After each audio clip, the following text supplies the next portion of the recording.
What's going on, Bears fans? This is Nicholas Moreano, and I'm alongside my good friend, David Sivia, who graduated from NIU in broadcast journalism, and we're here giving you our camp report from day 7 of Bears training camp.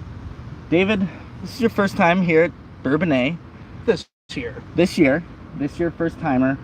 What was your initial takeaways just from the entire practice? It's awesome to see how fast the defense flies around. Yeah. You kind of read about it, you hear some of the stories that get wrote after every day, and how good, the carryover has been. They are fast. There's so many plays where the D-line, are already in the quarterback's space, and essentially the play would be dead. They run it to get the throw off, but Khalil Mack he's a bully out there. Keem Hicks is just massive, and I really noticed Leonard Floyd, how he stepped up. His pass rush repertoire, if you will. Mm-hmm. You could tell he's getting better, and it's just the whole crew. Yeah, I think that's a big thing. Once the pads came on for the Bears in day 3, I believe, you really saw this defense just kind of open up and become the defense that we're all accustomed to from last season. Right. So this regression talk that articles have been written about, I don't know. It just doesn't show it. There's just so many different levels to the Bears defense. You have the established veterans like Hicks and Mack, and then you have guys who are going to still be developing. Eddie Jackson in the secondary, Roquan at the middle linebacker position. Bilal Nichols. Yeah, up front. He'll be a name where I think you'll start hearing it more just because he's going to work his way into a position. One of the other things that I noticed, Roquan Smith, the sideline to sideline coverage is up close and personal. It's awesome to see. Late in practice during the team drill, he went up, was contested by Adam Shaheen. It was kind of one of the box out, go up and get it type plays. Roquan got his hand in there, and it led to a Prince Amukamara interception.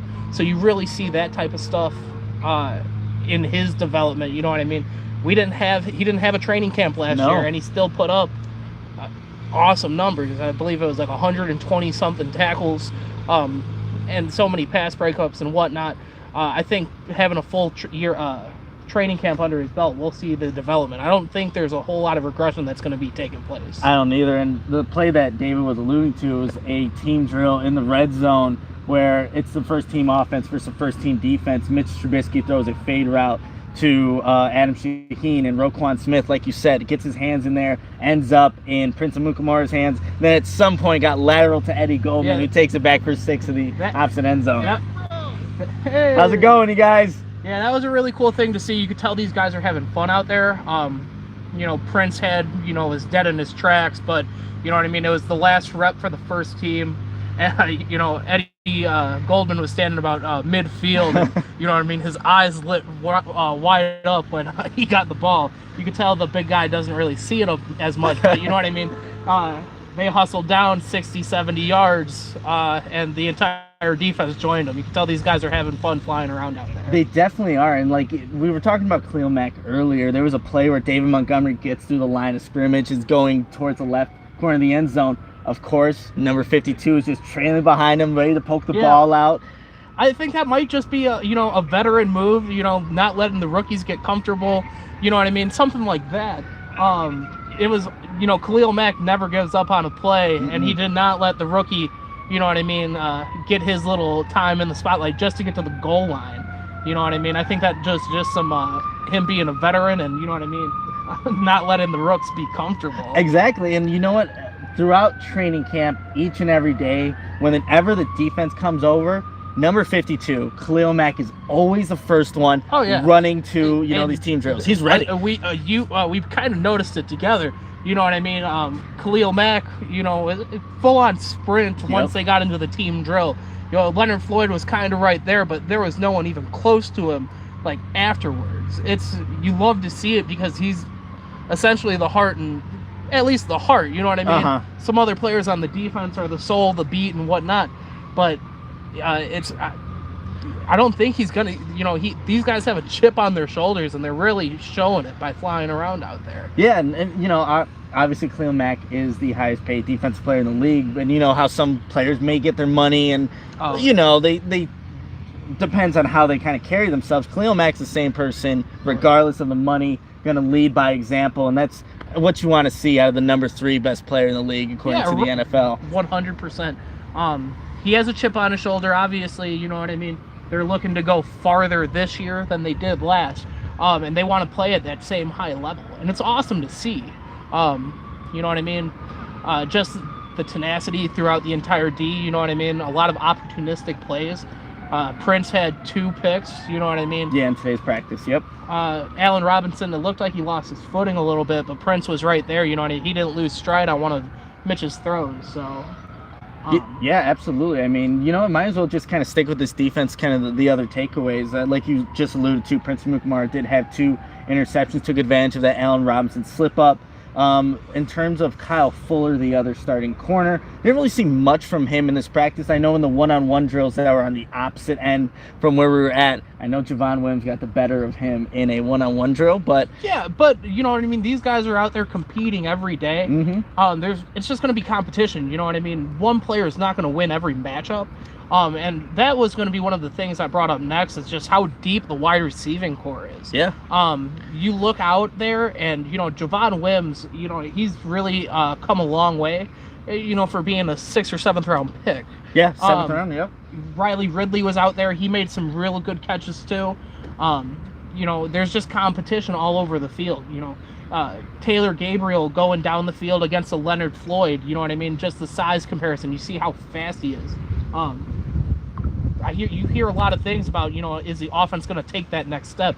They're going against the best defense in the league. So if even, you know what I mean, the offense wins half of the time, that's still a pretty good success rate. Yeah, and that's what we got to make sure we're always being accountable for with this offense going against this defense. It's not one that's easy to pass against. These corners are, really good in the secondary, and what you got Clint Dix and Eddie Jackson back there. So it's no cakewalk regardless of the day, the practice for this offense. And the addition of you kind of saw it right now, just having 2 safeties that could cover a lot of ground. Like, obviously, we saw last year the last 2 years, what Eddie Jackson can do, and his range is unbelievable. But, really gives you a little bit more cushion. Mm-hmm.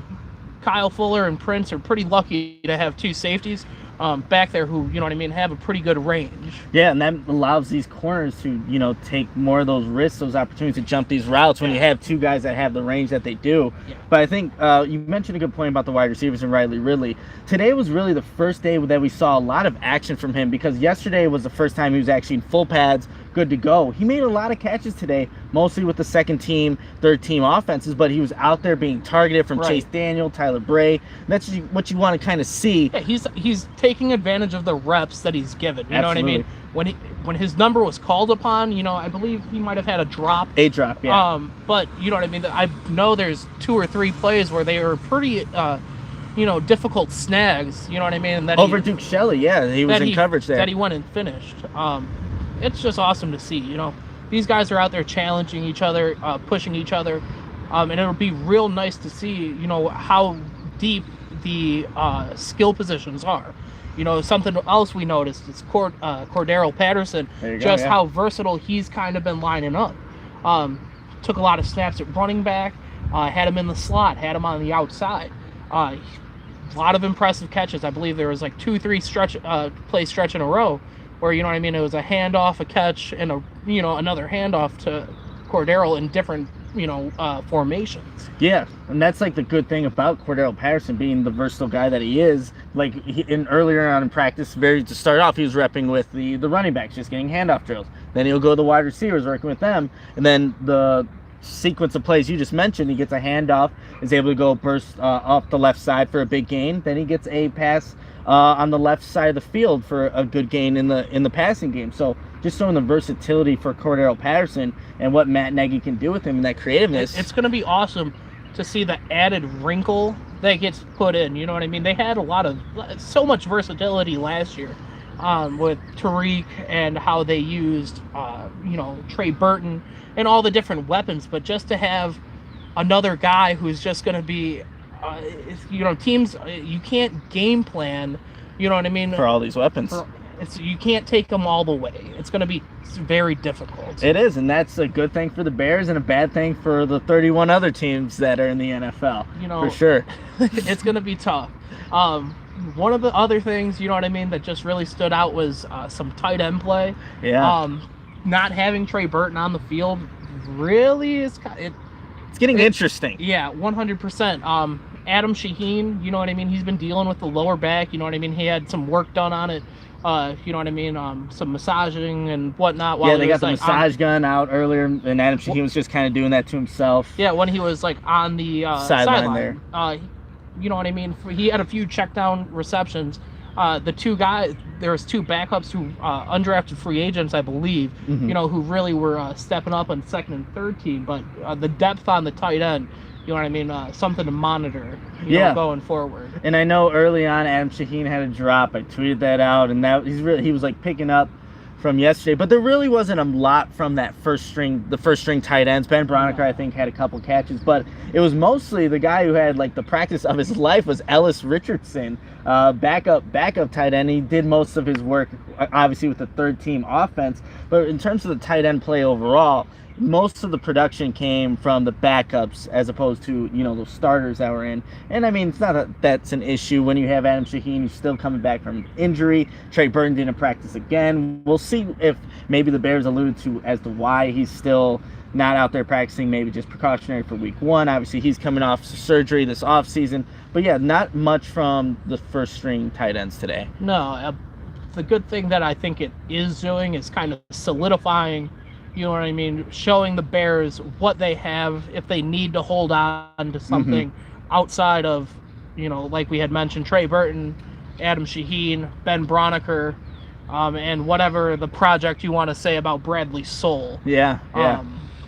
It'll be interesting. I don't think Soul should be anywhere considered a tight end, but he's working on it. I mean, throughout this training camp, these practices, we see him kind of putting the extra work in when maybe the rest of the tight ends, the group, are doing some team drills or whatever. He's out there trying to just catch the ball, look like a tight end. And like I would say, like the first day I saw him out there, he did look a little clunky with his routes, but still adjusting to a new position. Correct. I don't necessarily think that they're going to purposely put him out there to be a pass-catching tight end. You know what I mean? They're going to be using him for a heavy set load, in the run game and stuff like that, so they don't have to technically, you know what I mean, declare another lineman eligible.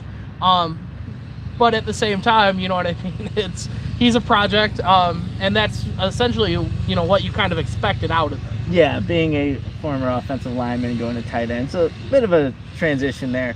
David, we have to talk, and everybody always wants to know how is Mitch To Biscay looking? What were your just initial takeaways seeing him in your first practice at Bourbon 8? Well, he looks pretty fluid in his motions. You know what I mean? Going through the drills, you could tell athletically, he's just way more talented, gifted talently than someone, say, Chase Daniels or Tyler Bray.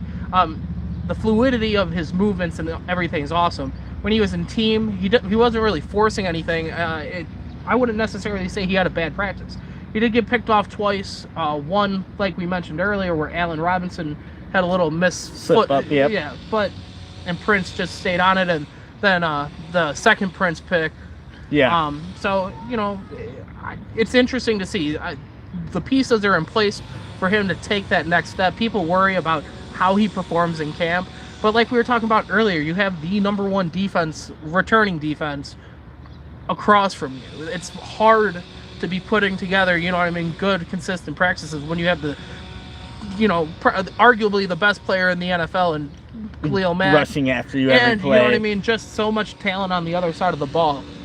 When we get into games where, they're not facing, the people on the same team, I'm pretty sure we'll be fine. Yeah, I think, for Mitch To Biscay today, the Bears were not in full pads. They just had helmets and shorts on today. I thought he looked pretty decent. I think that he was accurate, decisive with his throws, knew where he wanted to go.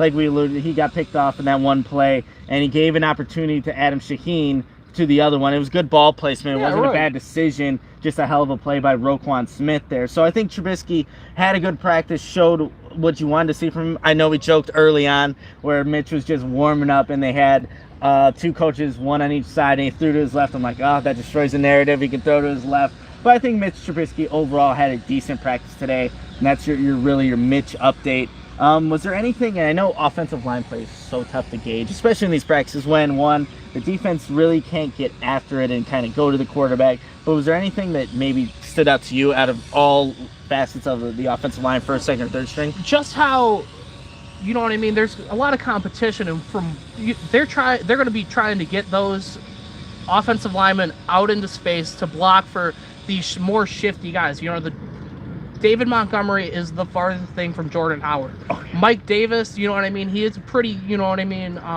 A-back, B-gap running back, but he has some shift in him too, and obviously we know what Tariq Cohen can do. They're going to be looking to have these guys out in space, from what it seems like, or at least from today's installment of Cam. Yeah, remember when it was, who were the three offensive linemen that went out on Essentially, it was your center, James Daniels, Kyle Long, and Bobby Massey, all, you know what I mean, got out in space 5-6 yards off the hash up in front. It'll be interesting to see, you know what I mean, put people in front of, you know, the small, shifty, speedy guys, and let them go and see what they could do. You know what I mean? No. When you have those offensive linemen in front of you, regardless of who the running back is, I think you're gonna gain some positive yardage there. And then we saw in team too. You know what I mean? Tariq Cohen took a pass off the flat, turned it up the sideline, and just dusted everyone. Yeah. You know what I mean? Give him a lane, and you know what I mean? He'll do the rest. Yeah, and it was Kyle Fuller. It was Buster Screen. Looked like they had good angles on Tariq Cohen, but when he gets to that edge and is able to turn up field, there's not many people in the league that can get that right angle on Tariq Cohen. It seems like he just puts it into the next gear, and he just turns it on. Yeah, absolutely. And just kind of sticking with the running backs here because we mentioned Cohen. Montgomery, I didn't see too much from him today, but where I did notice him just flourish, and he's been doing it all camp, is when he goes vertical. Like you just said, he's the furthest thing from Jordan Howard. He was split out wide and caught a simple hitch route. You would have never seen that from Jordan Howard. If anything, Jordan Howard's out there to maybe block on some kind of screen or something like that. Right. You know what I mean? Just to have the ability to throw a running back, you know what I mean, out on the numbers. Yep. And have him kind of, you know, work against the linebacker. It's just something the Bears haven't had in quite some time. Since Matt Forte, probably. Yeah, 100%. Just Montgomery's a powerful running back. He kind of runs like Maurice Jones-Drew in a sense. You know what I mean? Low pad level. Yeah, correct. You know what I mean? Like he's going to try to bowl you over, but he has good shiftiness and, you know what I mean, hands to where he's going to be effective in the run game. Yeah, so I mean that's really the bigger takeaway, and it's hard to gauge with these running backs too when they're not in pads. Montgomery didn't have those opportunities to really lower the shoulder and bounce off tackles this practice, but we have seen it. I know everyone's seen the video where he ran over about 4 dudes in just a running play there. But those are kind of the big takeaways on the offense. I don't think we're really forgetting anything. Riley really had a good practice. Ellis Richardson had a really good practice. Mitch looked good. But I think those are really, you know, the bigger takeaways on the offensive side of the ball. Defensively, again, we talked about it. This defense just looks aggressive, playing fast. Khalil Mack, when you have a guy that's leading by example, the rest of the defense really just kind of follows that by, you know, example. You're right. Everyone's elevating their game. You know what I mean? We saw it 2 years ago. They were a great defense, and then you bring that type of player with that type of energy and that type of leadership, everyone is picking up their game.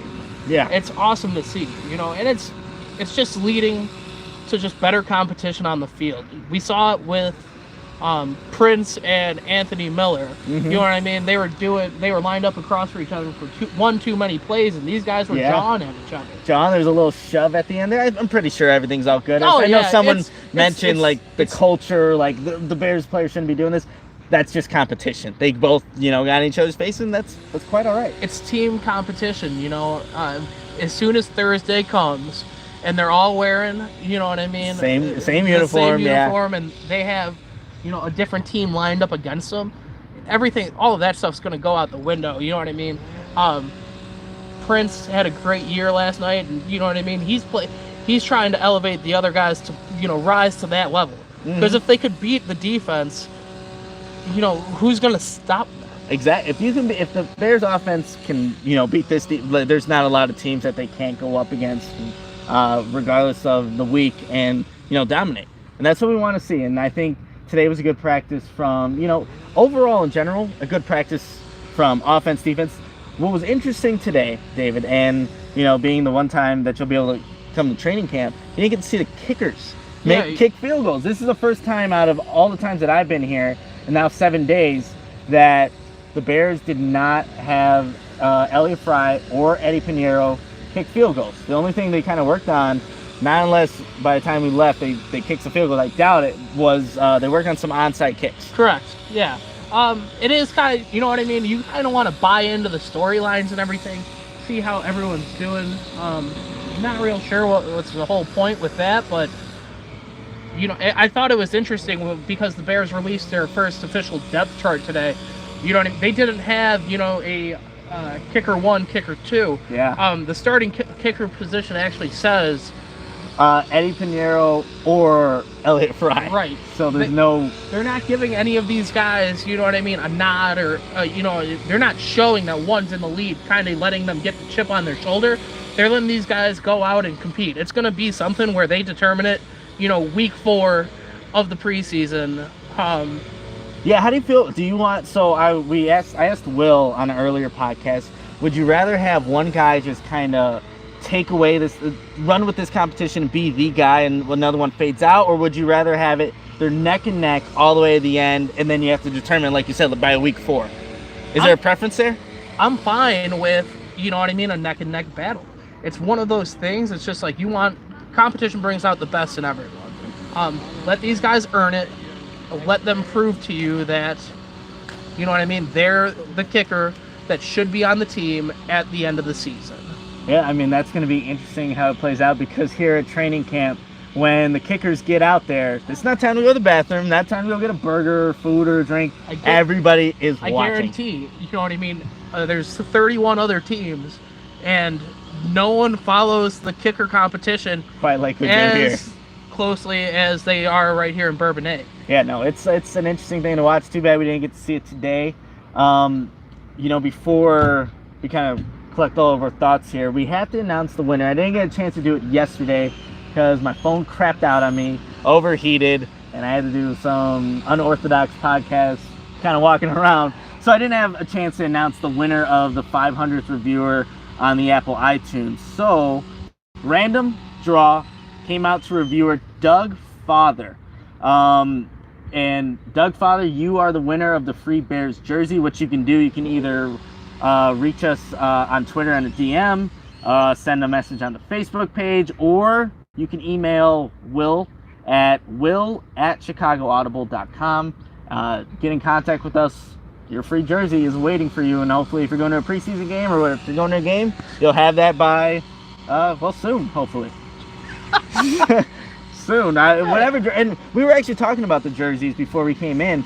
It's just nice to see so many current players that people are representing.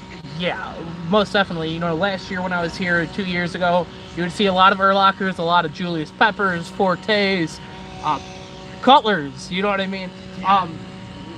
It's just cool to see that. You know what I mean? And jersey sales. They have players that the fans are wanting to see. A lot of Khalil Mack. You saw some Eddie Jackson. You know what I mean? It's just awesome to see that they have players that are marketable. You know what I mean? That are drawing fans in. You know what I mean? It's just growing the organization. Yeah, and these are players that are fundamental for the Bears' success moving forward, and it's great to see that the fan base is kind of getting behind that. How's it going, you guys? Good. How you doing? Pretty good. Pretty good. I just wanted to come up and say hi to you. Oh, hey, yeah, not a problem. Nothing much. What's your name? David. David? Nick. Nice to meet you. Yep. I'm David as well. Nice to meet you. David and David. Yeah, we're doing a live podcast, but people are walking by, so Nice. it's great I to. watched a couple of the days for the last week, so. Okay, gotcha. cool. Yeah, so we've been doing this every day, just kind of update after practice, but yeah, thanks for supporting, and Yeah, no problem. Keep on watching. yeah, man. keep on watching. Thank you. Hey, See you guys later. have a good rest of your day. Bear down. Tear down. Love to hear it. That's just what kind of happens. In-person live podcasts. Oh, it's and just people, it's all a part of people the stopping by. atmosphere, Yeah. man. you know what I mean? Obviously, within the last, probably since '06, you know what I mean? We had some pretty There's been up some and dark down, times. up and down years, man. The atmosphere out here is just awesome. Everyone is just getting behind this team because they know what it's capable of. Absolutely. I mean, the sky's the limit for this Bears team, especially in 2019. And it's great that the Bears are, a team that's relevant again. Relevant and has Super Bowl aspirations. That's for damn sure. Yeah. It was nice to actually, we saw it during practice. Another thing, Bill Barnwell, I know you said you're not a big fan. He's ESPN, analysis. He put the top 5 most likely teams to see an increase, and then top 5 teams, in his opinion, to see a decrease. And with him always being so, not against the Bears, but just... But a little bit. Yeah.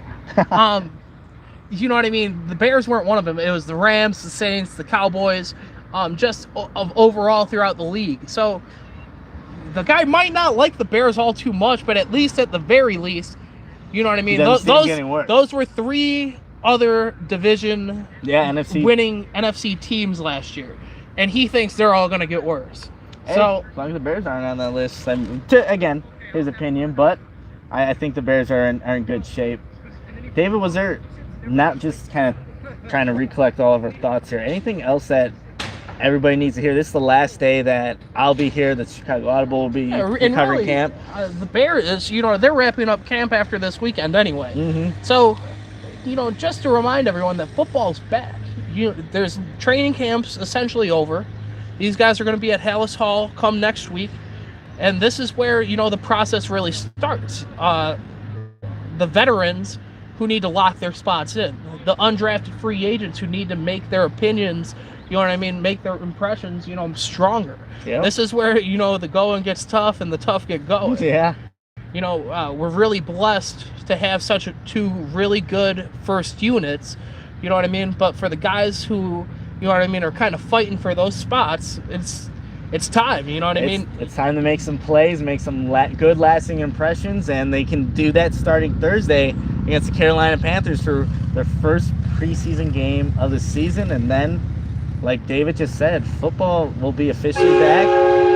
And that was probably a good way to end this podcast because, fans just honked their...